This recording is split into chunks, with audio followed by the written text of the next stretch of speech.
ter comunicado ao Brasil, poderia ter ligado, poderia ter proposto negociação, mas nós recebemos o comunicado da taxação de forma, sabe, totalmente autoritária. E não é assim que nós estamos acostumados a negociar. Não é assim. Mesmo nesse momento, nós estamos ainda, tem muita gente do Brasil tentando conversar com gente americana.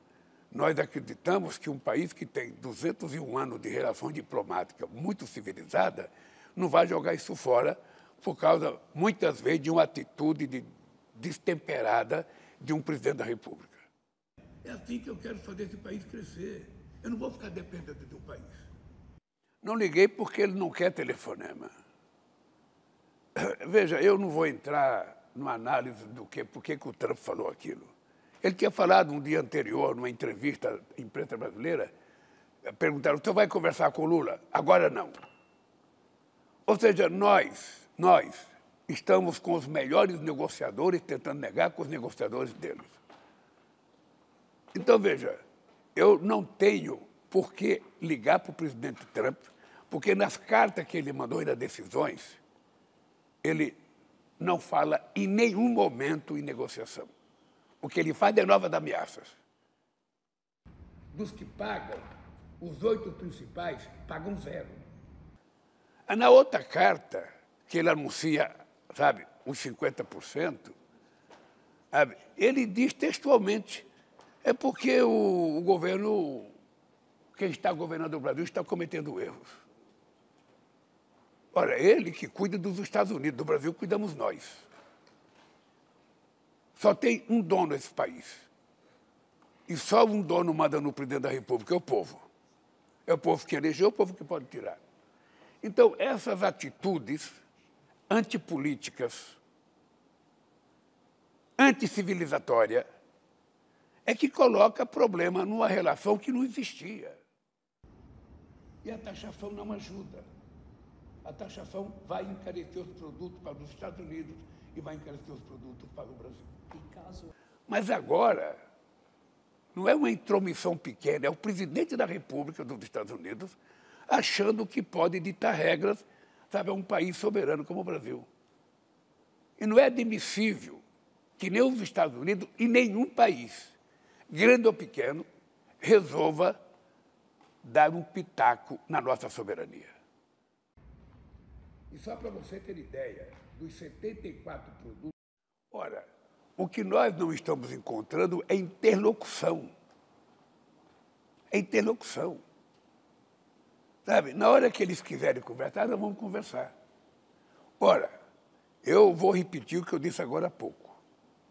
Vou comentar. Nós estamos trabalhando, ainda ontem terminamos uma reunião quase 10 horas da noite, estamos preparando como é que nós vamos lidar com as empresas brasileiras que vão ter prejuízo nessa situação. Nós temos que criar condições de ajudar essas empresas, nós temos a obrigação de cuidar, sabe, da manutenção dos empregos das pessoas que trabalham nessas empresas, nós temos a obrigação de ajudar essas empresas a procurar novos mercados para os produtos delas, e nós temos a preocupação de convencer os empresários americanos a brigarem com o presidente Trump para que possa flexibilizar nisso. Tá? E veja que eu estou fazendo tudo isso quando eu poderia anunciar uma taxação de produtos americanos. Não vou fazer porque eu não quero ter o mesmo comportamento dele. Não vou fazer porque eu não quero ter o mesmo comportamento do presidente Trump. Eu quero mostrar que quando um não quer, 2 não brigam. E eu não quero brigar com os Estados Unidos. Tem espaço para conseguir mais isenções? Obviamente que nós não podemos, sabe, agir como se nós tivéssemos um cobertor curto. Eu cubro a cabeça e descubro os pés, eu cubro o pé e descubro a cabeça. Não, nós vamos fazer aquilo que tiver no alcance da economia brasileira, mantendo a responsabilidade fiscal que nós estamos mantendo no governo. Mas preste atenção, Lídia, vamos fazer o que for necessário. Vamos fazer o que for necessário. A única certeza que eu tenho é que eu acredito que a gente vai encontrar uma solução. É porque o governo, quem está governando o Brasil, está cometendo erros.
O momento atual entre Brasil e os Estados Unidos talvez esteja no pior momento dos últimos 200 anos da relação bilateral. Então, o que precisa para recuperar essa relação?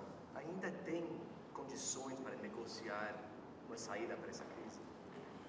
Olha, vamos colocar as coisas, Brady, do jeito que ela aconteceu. O presidente Trump, ele categoricamente, publicamente, ele é contra o multilateralismo. Ele prefere unilateralismo. Ele prefere negociar país por país ao invés de negociar numa instituição como a OMC. Isso já está claro. Então, ele taxou praticamente todos os países do mundo que têm relação com ele, e é um direito dele taxar. Aqui no Brasil, de vez em quando, a gente é obrigado também a aumentar a taxação de algum produto que a gente acha que está causando problema para o nosso produto. O que não justifica a atitude do presidente Trump é a justificativa que ele dá para poder fazer a taxação. Ou seja, no caso do Brasil, ele publica na carta dele, que foi publicada no site, a carta não foi enviada para mim, a carta foi publicada no portal dele. Tá? Eu li porque ele é jornal, não enviou a carta para mim. Ele começa falando, sabe, de que existe uma perseguição política ao ex-presidente do Brasil e que é preciso parar com isso imediatamente. Ele coloca a palavra imediatamente. Ora, ele deveria saber, como presidente que é, de um país que tem uma Suprema Corte, que o presidente da República não manda na Suprema Corte. Que na maioria dos países do mundo a Suprema Corte é independente. Aqui no Brasil, ela é autônoma. Da mesma forma que o Poder Executivo, da mesma forma que o Poder Legislativo. Nós somos três poderes que vivemos em sintonia, mas todo mundo tem autonomia. Ora, então, o primeiro erro da carta é esse. Achar que pode dar ordem de uma Suprema Corte parar com o processo. A segunda é uma inverdade, dizendo que ele está fazendo a taxação por conta do déficit comercial dos Estados Unidos. O Brasil é superavitário com o Brasil. Esse número eu já falei 10 vezes. Nos últimos 15, 16 anos, eles tiveram um superávit de 410 bilhões de dólares com relação ao Brasil. Então, não tem nada de déficit. E só para você ter ideia, dos 74% dos produtos americanos que vêm para cá, paga zero de imposto. Dos que pagam, os 8 principais pagam zero. E a média geral é de 2,7%. Portanto, não há nada anormal na nossa relação comercial com os Estados Unidos. Ora, a terceira coisa que ele coloca... Então, veja, então, a questão do desequilíbrio econômico também não é verdade. E a terceira é tentar impor ao Brasil a ideia de que nós não podemos regular as Big Techs. Que ele não admite que a empresa americana seja regulada. Olha, espera aí. Esse país é soberano. Esse país tem uma Constituição. Esse país tem uma legislação. Ora, é da nossa obrigação regular o que a gente quiser regular de acordo com os interesses e a cultura do povo brasileiro. Se não quiser a regulação, que saia do Brasil. Não existe outro mecanismo. Não existe outro mecanismo. Tá? Da mesma forma que lá nos Estados Unidos, uma empresa brasileira é obrigada a seguir a legislação americana. Da mesma forma que na França temos que seguir a legislação francesa e assim por diante. Então, não é cabível a primeira carta que ele mandou para mim. Não é cabível. São 3 assuntos, sabe, que não há como o governo deixar de discutir. Na outra carta, que ele anuncia, sabe, os 50%, sabe, ele diz textualmente, é porque o governo, quem está governando o Brasil, está cometendo erros. Olha, ele que cuida dos Estados Unidos, do Brasil, cuidamos nós. Só tem um dono nesse país. E só um dono manda no presidente da República, é o povo. É o povo que elegeu, é o povo que pode tirar. Então, essas atitudes antipolíticas, anticivilizatórias, é que coloca problema numa relação que não existia. Nós já tínhamos perdoado a intromissão dos Estados Unidos no golpe de 1964. Isso já estava precificado na massa política do povo brasileiro. Mas agora, não é uma intromissão pequena, é o presidente da República dos Estados Unidos achando que pode ditar regras, sabe, a um país soberano como o Brasil. E não é admissível que nem os Estados Unidos e nenhum país, grande ou pequeno, resolva dar um pitaco na nossa soberania. Tá? Então, essa é uma coisa que cria muita dificuldade. O que nós tivemos de decisão? Veja, é importante ter a verdade nua e crua. Desde quando ele anunciou a taxação de 10%, o meu ministro de Relações Internacionais, Relações Exteriores, Mauro Vieira, o meu vice-presidente da República e ministro da Indústria e Comércio, companheiro Geraldo Alckmin, mais o ministro da Agricultura e mais o ministro da Fazenda, estávamos tentando entrar em contato com várias pessoas nos Estados Unidos. Houve 10 reuniões. 10 reuniões. No dia 16 de maio, nós mandamos uma carta cobrando dos negociadores americanos uma decisão sobre a taxação. E aí eu fui surpreendido com a outra carta anunciando 50%. Então, o que está acontecendo? A forma civilizada de 2 chefes de Estado de negociar é se ele tinha vontade de tomar essa decisão contra o Brasil, ele poderia ter comunicado ao Brasil, poderia ter ligado, poderia ter proposto negociação, mas nós recebemos o comunicado da taxação de forma, sabe, totalmente autoritária. E não é assim que nós estamos acostumados a negociar. Não é assim. Mesmo nesse momento, nós estamos ainda, tem muita gente do Brasil tentando conversar com gente americana. Nós acreditamos que um país que tem 201 anos de relação diplomática muito civilizada não vai jogar isso fora por causa, muitas vezes, de uma atitude destemperada de um presidente da República. Então, o que nós estamos é na expectativa de que nós vamos resolver. Se não resolver negociação, nós temos outros mecanismos para a gente poder fazer a contraparte. Nós temos a OMC, em que a gente pode entrar com recurso na OMC. É demorado, mas é um instrumento que nós temos que valorizar. Porque nós já ganhamos coisa dos Estados Unidos na OMC. Sabe? Nós podemos entrar sozinhos, podemos entrar com um conjunto de países, e depois tem, sabe, o Brasil pode estabelecer também, sabe, atitudes contra produtos americanos. O que nós queremos é, primeiro, utilizar e gastar tudo que for possível gastar em negociação antes da gente tomar qualquer outra medida, sabe, que signifique que as negociações acabaram.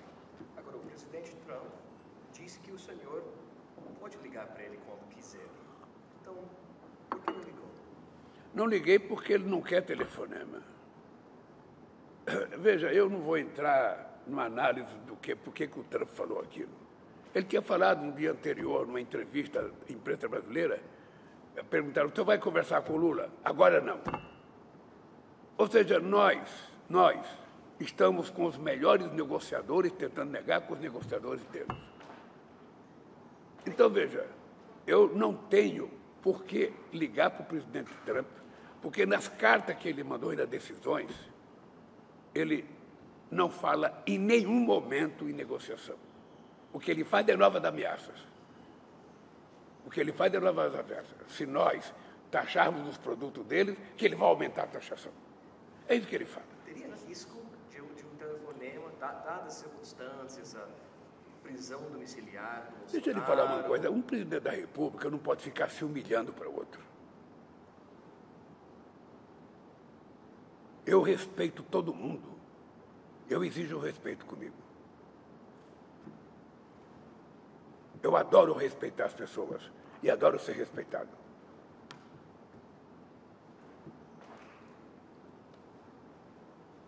E a circunstância agora com prisão domiciliar do Bolsonaro teria chance de até piorar a relação antes de melhorar? Agora, veja, a Suprema Corte nossa não está dando a mínima para o que fala o Trump. E nem pode dar. Como a Suprema Corte americana não vai dar a mínima se eu estiver fazendo uma crítica a eles. A Suprema Corte está julgando o Bolsonaro com base nos autos, sabe, e nas delações feitas pelo pessoal que trabalhou com o Bolsonaro. Não tem nada inventado. Não é a oposição que está acusando o Bolsonaro. Não é a oposição. Não é alguém do exército de outro país, não. São os militares que trabalharam com ele, são as pessoas que trabalharam com ele que estão fazendo a delação. E é importante citar que no governo Bolsonaro ele tinha arquitetado, se perdesse as eleições, matar a mim, matar ao Alckmin e matar o juiz que está julgando o processo dele. Olha, se esse cidadão tivesse um mínimo de civilidade dentro dele, ele poderia se espelhar no meu comportamento. Eu perdi as eleições em 89, eu perdi as eleições em 98, eu perdi as eleições em 94, e cada eleição que eu perdi, eu voltava para casa para me preparar para disputar outra eleição. Esse cidadão não estava preparado para disputar eleições e perder. Ele tinha um comportamento de um ditador. Ele queria se perpetuar no poder, só que tem um problema, tem que perguntar para o povo. Sabe? O povo é que decide, quer ou não quer. E o povo não quis. E ele achou que era de direito dele, até por força, ficar aqui e organizou o golpe de 8 de janeiro. Que só não aconteceu no dia 1º de janeiro, porque tinha muita gente em Brasília. Então ele está sendo julgado por isso. Ele está sendo julgado pelos atos dele. E agora eu acho que ele deveria ser julgado por mais processo, porque o que ele está fazendo agora, insuflando os Estados Unidos contra o Brasil, causando prejuízo à economia brasileira, causando prejuízo aos trabalhadores brasileiros, ele e o filho dele deveriam ter outro processo e ser condenados como traidores da pátria. Traidores da pátria, isso é o que ele é. Porque não tem precedente na história um presidente da República e um filho que é deputado ir para os Estados Unidos para insuflar o presidente dos Estados Unidos contra o Brasil. Isso nunca existiu na história, eu acho que de nenhum país do mundo. Eu já conheço gente que pediu asilo político, foi para o país e ficou sem participar de política durante muito tempo. Mas não. O deputado federal, filho do ex-presidente, vai aos Estados Unidos com a missão de contar mentira e de insuflar o governo americano contra o Brasil. Essa gente vai ser processada por isso. E essa gente sabe que vão ser julgadas. E ele sabe que ele pode ser condenado. Então, não é possível admitir isso. O que não é possível é que nós temos uma relação, o Brasil sempre teve uma relação, o Bush manteve uma relação excepcional com o Brasil, o Obama excepcional com o Brasil, o Biden excepcional, o Clinton excepcional e outros antes. Então, o comportamento do presidente Biden é um comportamento de uma pessoa, que acha, que ele foi eleito presidente dos Estados Unidos para mandar no mundo. E o mundo não é assim. Presidente, hoje entraram em vigor as tarifas, né, dos Estados Unidos, dos 50%. Teve algumas isenções, pegaram uma quantidade razoável dos brasileiros. O senhor acha que tem espaço para conseguir mais isenções? Porque o que a gente está ouvindo até agora é que as negociações não, que do lado de lá não vem uma abertura para uma negociação comercial real. E hoje, pouco antes do senhor chegar aqui com a gente, os Estados Unidos colocaram mais uma tarifa de 25% em cima da Índia, alegando que eles compram combustível da Rússia, ou seja, mais um peso.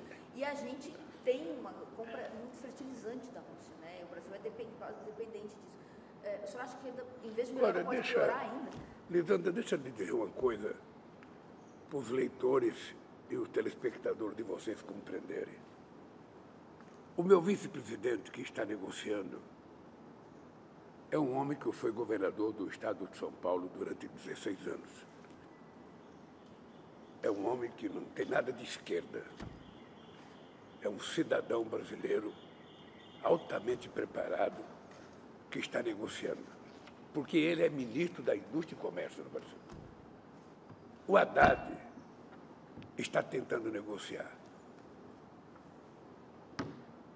O meu ministro Mauro Vieira está tentando negociar. Ora, o que nós não estamos encontrando é interlocução. É interlocução.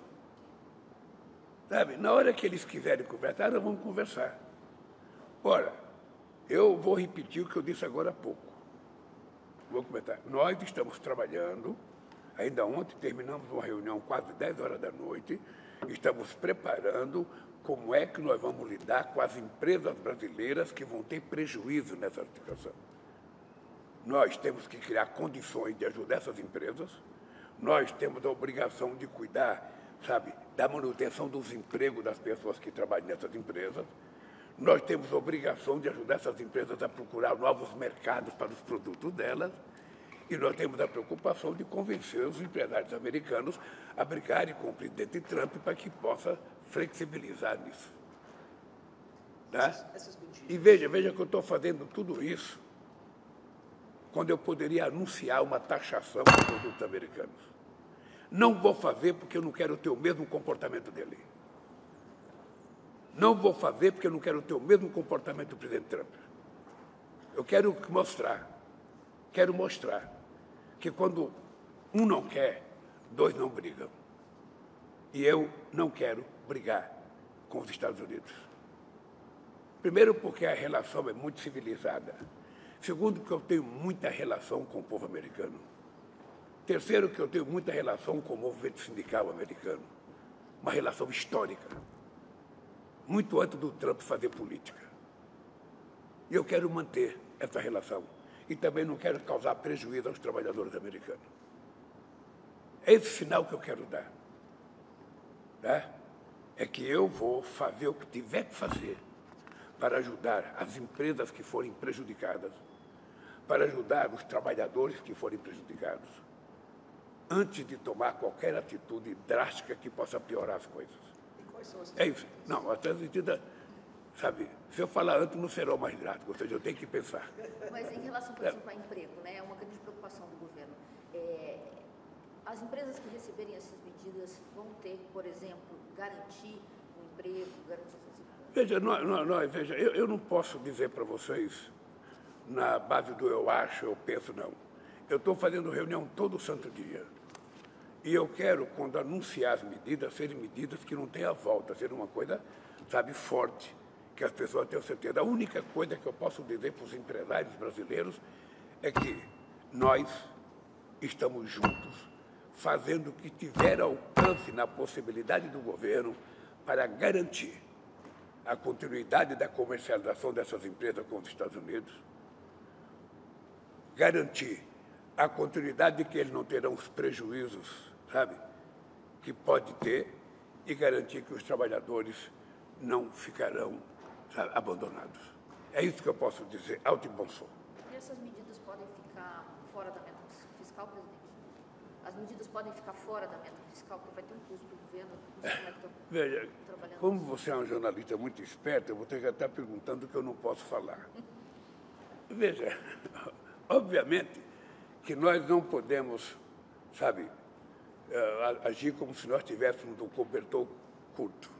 Eu cubro a cabeça e descubro os pés, eu cubro o pé e descubro a cabeça. Não, nós vamos fazer aquilo que tiver no alcance da economia brasileira, mantendo a responsabilidade fiscal que nós estamos mantendo no governo. Mas presta atenção, Lídia, vamos fazer o que for necessário. Vamos fazer o que for necessário. A única certeza que eu tenho é que eu acredito que a gente vai encontrar uma solução. Eu espero que essa matéria seja publicada nos Estados Unidos e que o Trump leia, para ele saber que eu acredito que é possível a gente fazer um acordo com os Estados Unidos. Agora, a tarifa acabou de entrar em efeito. Para quando que o empresário brasileiro Veja pode que tem tempo para brigar, tem tempo para contestar. Sabe, nós temos que ter muita cautela. A gente sabe que muitas vezes as pessoas morrem afogadas porque as pessoas se esquecem que o corpo humano é mais leve do que a água, se ele souber parar de respirar. E muitas vezes as pessoas começam a dar abraçada de forma precipitada e se cansam logo. Sabe? Vamos agir como se nós tivéssemos caído numa piscina. E nada de dar abraçada. Vamos aprender a apoiar com muita tranquilidade para a gente sobreviver e, quem sabe, sair vivo, sabe, dessa piscina. Essa é a minha ideia e é isso que eu quero construir. Eu nasci na minha vida negociando. Eu comecei minha vida política negociando. Eu criei um partido político porque eu vim a Brasília pensar que eu ia aprovar uma lei em defesa dos trabalhadores quando eu descobri, sabe, que a negociação não ia dar certo porque não tinha trabalhadores no Congresso Nacional. Então, eu tenho muita paciência. Eu não sou chinês, mas eu tenho muita paciência. Eu aprendi na vida que a gente não pode tomar nenhuma atitude, nenhuma decisão importante com 39 graus de febre. A gente tem que deixar a febre passar. Quando tiver 36, a gente vai conversar. Você comentou sobre a paciência chinesa. E pode ter certeza de uma coisa, pode ter certeza. O dia que a minha intuição me disser que o Trump está disposto a conversar, eu não terei dúvida de ligar para ele. Mas hoje a minha intuição diz, ele não quer conversa. E eu não vou me humilhar. Agora, desde seu último mandato, o valor do comércio brasileiro com a China quase triplicou. Já representa o dobro do comércio com os Estados Unidos. Isso, de alguma forma, deixa o Brasil com maior segurança, mais tranquilidade hoje para negociar com Washington, local? Olha, vamos fazer um exemplo para os leitores compreenderem. Você trabalha para uma agência. Quando você terminar essa matéria que você está fazendo comigo, você vai tentar vendê-la para muitos outros jornais. Eles vão decidir se compram ou não. Se um não comprar, você vai tentar vender para outro. Olha, é importante vocês saberem de uma coisa. Eu, em 2003, quando o Brasil atingiu 100 bilhões de exportação, a Lisandra deve lembrar, nós alugamos um guindaste, colocamos um container na frente do Ministério da Indústria e Comércio. A primeira vez que a gente tinha ultrapassado a 100 bilhões de dólares.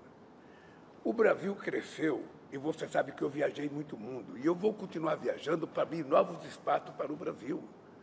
Se os Estados Unidos não querem comprar, nós vamos procurar outro para vender.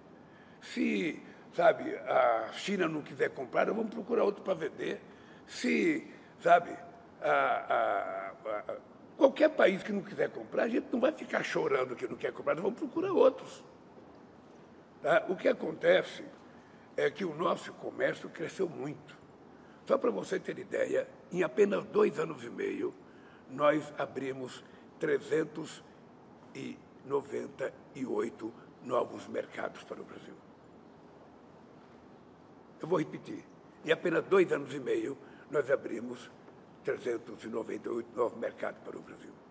É importante você saber de uma coisa. Em apenas 2 anos e meio, eu já me reuni no Congresso com os 54 países africanos, da União Africana. Eu já me reuni com a União Europeia. Já me reuni com a CELAC, 33 países, com a União Europeia, 27 juntos. Já me reuni sozinho com a CELAC. Já me reuni com o CARICOM. Já me reuni com a China, com o Japão, com o Vietnã. Vou me reunir com a Indonésia, vou me reunir com a ASEAN, vou me reunir com a Malásia. Sabe, agora mesmo, dia 24, o meu vice-presidente Alckmin estará viajando para o México. Os Estados Unidos estão criando problema com o México, sabe, não vai querer taxar o México. O Brasil vai lá oferecer oportunidade para o México para vender e para comprar. É assim que funciona o mundo. É assim. E é por isso que eu defendo o multilateralismo. Porque nós queremos criar. Só para você ter ideia, em outubro eu vou participar do Congresso da ASEAN. Tá? São 10 países. Eu vou lá para tentar vender as coisas boas que o Brasil produz e para tentar comprar as coisas boas que ele produz. Nós não temos um parceiro privilegiado. Parceiro nosso é quem quiser comprar e quem quiser vender. Sabe? A verdade é essa, que em 2003, só para você ter ideia, em 2003, dos países do BRIC, a gente tinha 14 bilhões de comércio. Hoje são 210 bilhões. Com o G7, a gente tinha 50 bilhões. Hoje temos 147 bilhões. Com a União Europeia toda, era 28 bilhões. Hoje são 95 bilhões. Com a CELAC, tinha 24 bilhões. Hoje são 86 bilhões. Com o Mercosul, era 12 bilhões. Hoje são 39 bilhões e meio. Com a China, com a ASEAN, era 3 bilhões. Hoje são 37 bilhões. Com a China, era 6 bilhões. Veja, com a China, era 6 bilhões. Hoje são 158 bilhões. Com os Estados Unidos, era 26 bilhões. Hoje são 81 bilhões. Com a França, era 3,4, hoje virou 9 bilhões. Então, veja, eu quero triplicar a minha relação com a Índia, que é muito pouco. A Índia só tem 12 ou 13 bilhões de fluxo comercial. O Brasil e a Índia têm potencial de chegar a 100 bilhões. Então, amanhã eu vou conversar com o presidente Modi, sabe? E vou marcar uma visita minha à Índia com muitos empresários para a gente fazer negócio. É como se eu fosse um mascate. O que você tem para vender? O que você tem para comprar? O que a gente pode fazer junto? Sabe? É assim que eu quero fazer esse país crescer. Eu não vou ficar dependendo de um país. Eu não vou ficar dependendo do humor de um país. Mas é justamente essa diversificação que aconteceu nos últimos anos, justamente do seu outro governo, permite que o Brasil não tenha, que alguns países tiveram, que acaba cedendo a acordos não muito bons com os Estados Unidos, que tem uma dependência maior. O Brasil não tem. Isso dá essa força para o Brasil de não... Você sabe por que eu entrei no sindicato? Porque um trabalhador sozinho fazer negociação com a Mercedes, com a Ford, com a General Motors, o acordo sempre será um acordo mau para o trabalhador e bom para o empresário. Então, eu resolvi fortalecer o sindicato para que, coletivamente, a gente negociasse. O que o presidente Trump está fazendo é tácito. Ele quer acabar com o multilateralismo, em que os acordos se dão coletivamente numa instituição, e quer criar o unilateralismo, em que ele negocia sozinho com outro país. Então, qual é o poder de negociação que tem, sabe, um país pequeno com os Estados Unidos da América do Norte? Nenhum. Nenhum. Então, o que nós queremos é apenas mostrar o seguinte: taxação abusiva não leva a lugar nenhum. Eu vou dar um recado aqui: ninguém ganha. Ninguém ganha. Eu estou vendo o presidente Trump dizer: estou com muito dinheiro. Ele diz isso aí abertamente. E eu quero apenas avisar para o Trump: a taxação não vai conduzir a lugar nenhum. As coisas vão ficar mais caras para o povo brasileiro, as coisas vão ficar mais caras para o povo americano, as coisas vão ficar mais caras para o mundo. Se essa atitude de taxação garantisse que o mundo entrasse em paz, se essa taxação garantisse que a gente iria arrecadar dinheiro para acabar com a fome de 760 milhões de pessoas que vão dormir todo dia sem ter que comer, valeria a pena. Mas ela vai apenas agravar isso. E quem está falando é um cidadão que tinha como meta principal acabar com a fome nesse país. E nós acabamos com a fome em 2014. Quando eu votei em 2023, tinha 33 milhões e meio de pessoas passando fome. Ontem, eu tive o prazer de receber a notícia da FAO, que o Brasil saiu do mapa da fome, provando que é possível acabar com a fome no mundo. É isso que eu gostaria que os presidentes pensassem. Era isso que deveria ser discutido no G7, no G8, no G20, no G30. É isso que nós discutimos nos BRICS. Nos BRICS nós aprovamos a Aliança Global contra a Fome.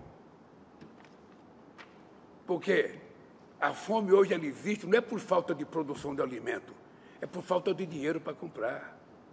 É pelo desperdício. Porque os países ricos gastaram agora, no ano passado, 2 trilhões e 700 bilhões de dólares em guerra. E não gasta 10 centavos para acabar com a fome. Esse era o assunto que a gente deveria estar discutindo. E a taxação não ajuda.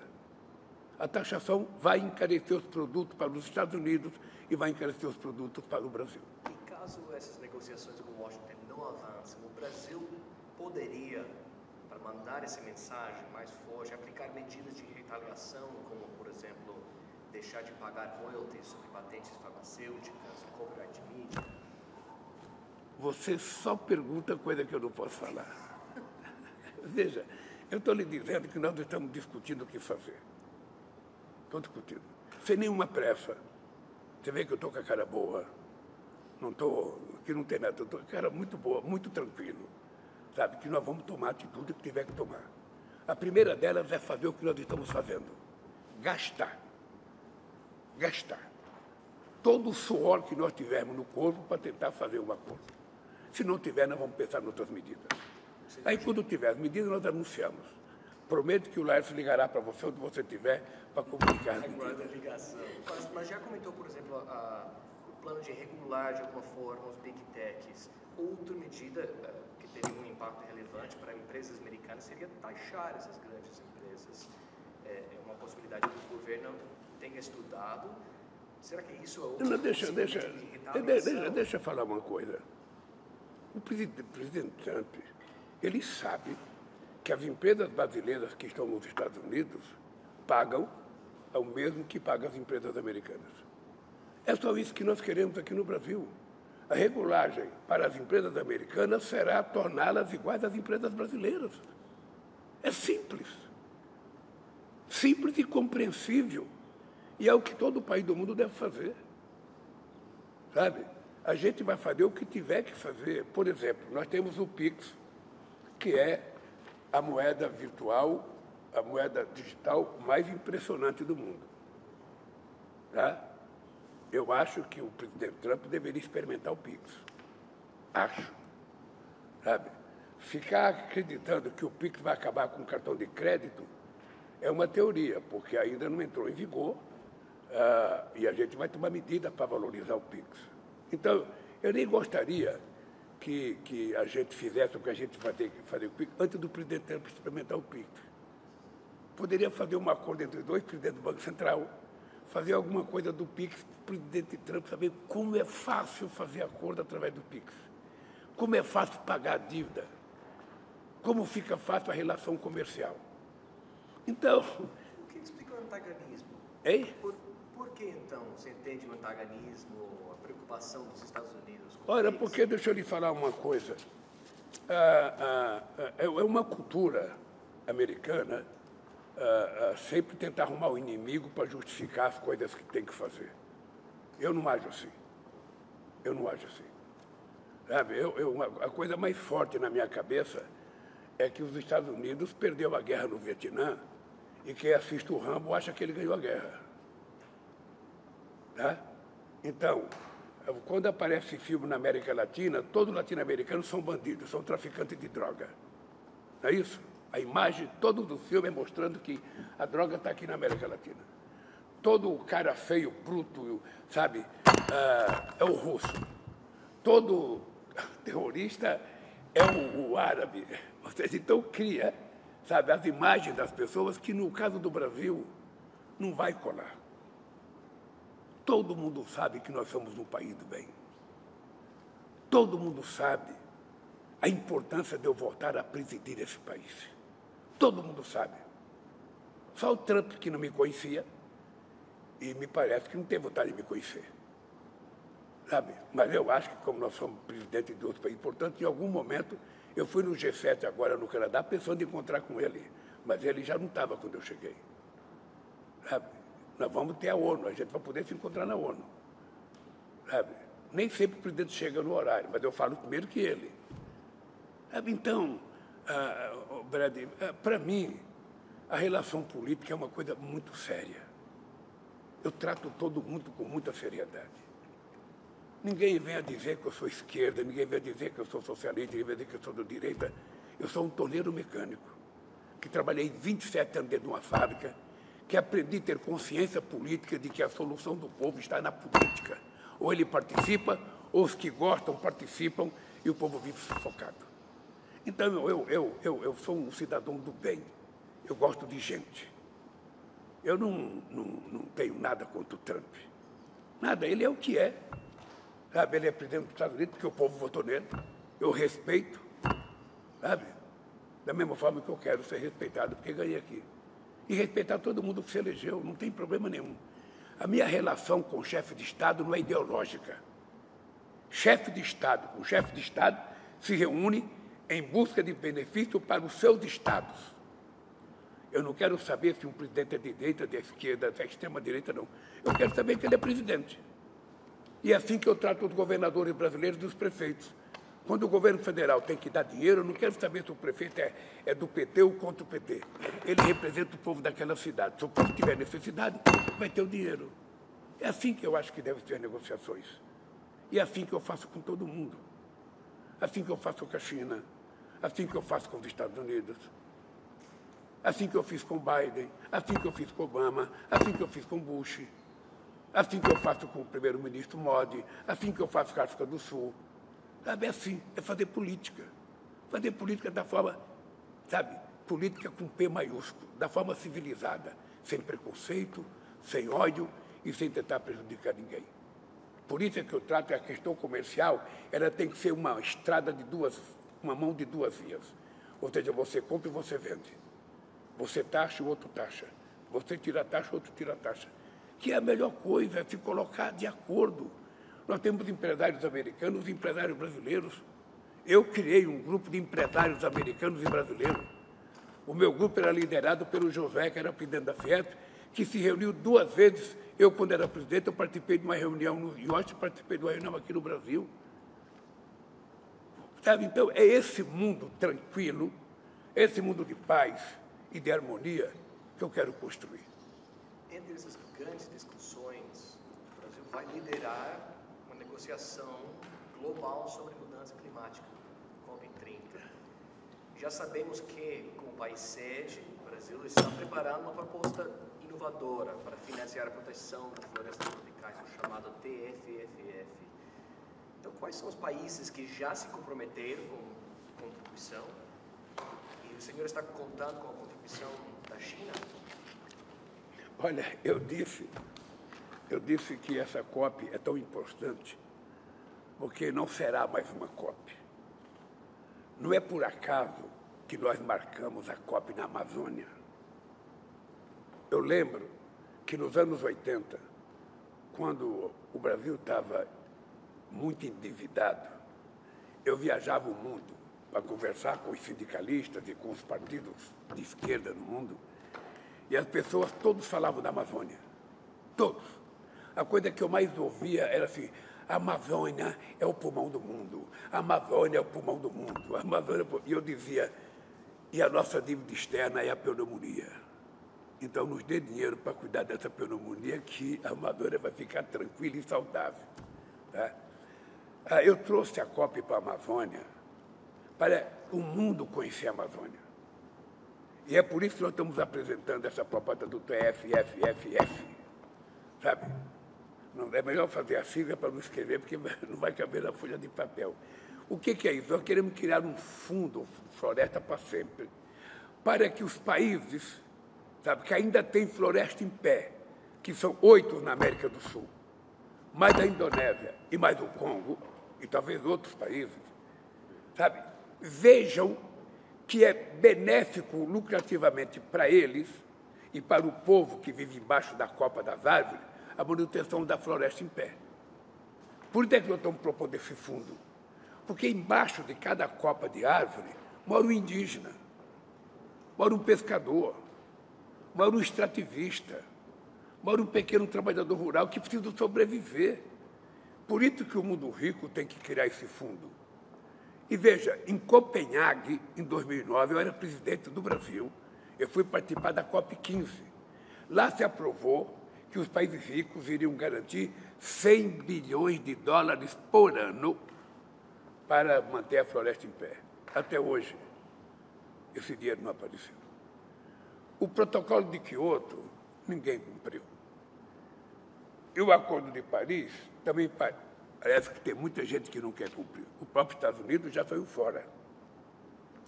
O que eu estou dizendo? A COP30, ela vai ser a COP da verdade. Ela vai definir se os chefes de Estado do mundo acreditam ou não na ciência.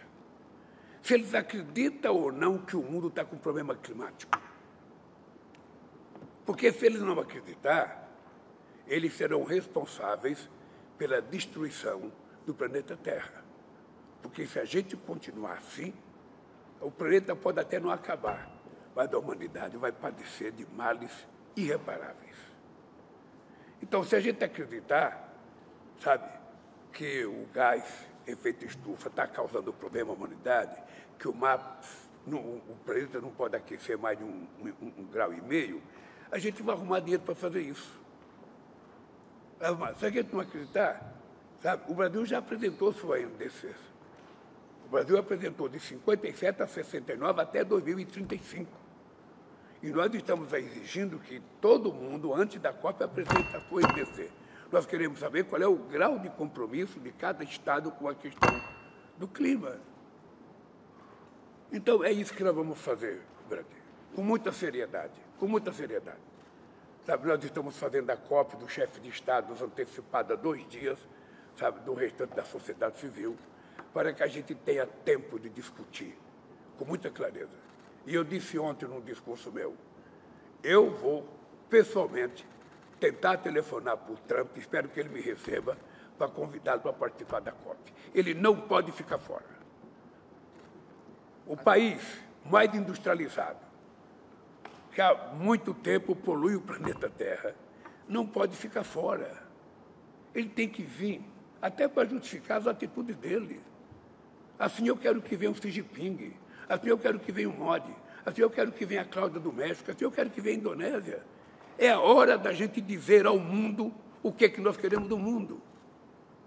Porque o ser humano é o único animal que habita a terra, capaz de se destruir o teu próprio filho. É o único que rouba sem precisar, é o único que mata sem precisar e é o único que destrói o habitat que nasceu. Então, é por isso que eu tenho chamado a cópia da verdade. Tem gente procurando um outro mundo. Não existe. Não existe. Sabe? Pode ficar certo que, sabe, vai ter que gastar o dinheirinho aqui mesmo para melhorar a situação. E aí nós temos tantos problemas no planeta para a gente resolver. Sabe? O mar está sendo poluído. A gente está arrasando a terra, arrasando o mar, o que vai acontecer? Agora, para fazer a transição energética, tem tecnologias precisando de minerais críticos. E o Brasil tem esses recursos abundantes. São até conquistados por empresas americanas e chinesas. E essa política nacional que o seu governo está elaborando para o setor vai incluir controle sobre a exportação desses minerais estratégicos? Deixa eu lhe falar uma coisa. O Brasil ainda não tem um mapeamento de toda a nossa riqueza mineral. Nós vamos começar a fazer, eu estou criando um conselho que vai ser ligado à presidência da República. E será tratado como uma questão de soberania nacional. Isso não significa que a gente não possa negociar com os outros países do mundo. Isso não significa que a gente possa fazer parceria de empresas estrangeiras virem para o Brasil explorar esses minerais críticos. Tá? Agora, o que nós queremos, na verdade, é o seguinte: nós não vamos permitir acontecer o que já aconteceu durante o século passado, em que o Brasil exporta minério e compra produtos, sabe, com valor agregado muito alto. Não, nós queremos que tenha valor agregado aqui no Brasil. É por isso que eu quero que o Brasil se transforme, sabe, no rei da transição energética. Poucos países do mundo têm a chance que o Brasil está tendo nessa questão da transição energética. Para isso precisa de controle e de para exportação? isso, não é controle, é precisa cuidado com os nossos minerais. Precisa muito cuidado. Sabe? Nós não queremos ser, sabe, repetir o que nós estamos fazendo com o minério de ferro. Hoje o Brasil não tem, por exemplo, processamento. Obviamente que nós conhecemos a nossa fragilidade tecnológica e nós temos parceiros, temos o americano, temos o chinês, temos o alemão, temos o francês, ou seja, nós não vamos nos fechar numa copa e dizer é meu e eu não vou fazer, não. Nós queremos que aquilo se transforme numa riqueza para a humanidade, sob os auspícios do Brasil. Tá? Então é isso que nós vamos fazer. Então nós vamos fazer, sabe, um Conselho Nacional de Materiais, de Novos Minerais Críticos, Terras Raras, que vai ficar ligado à Presidenta da República. E ninguém terá dificuldade de conversar comigo. Nenhum empresário terá dificuldade de vir fazer investimento no Brasil. O que nós não queremos é ficar um buraco no Brasil e a riqueza nos outros países, como está acontecendo. Nós queremos que a riqueza seja transformada aqui.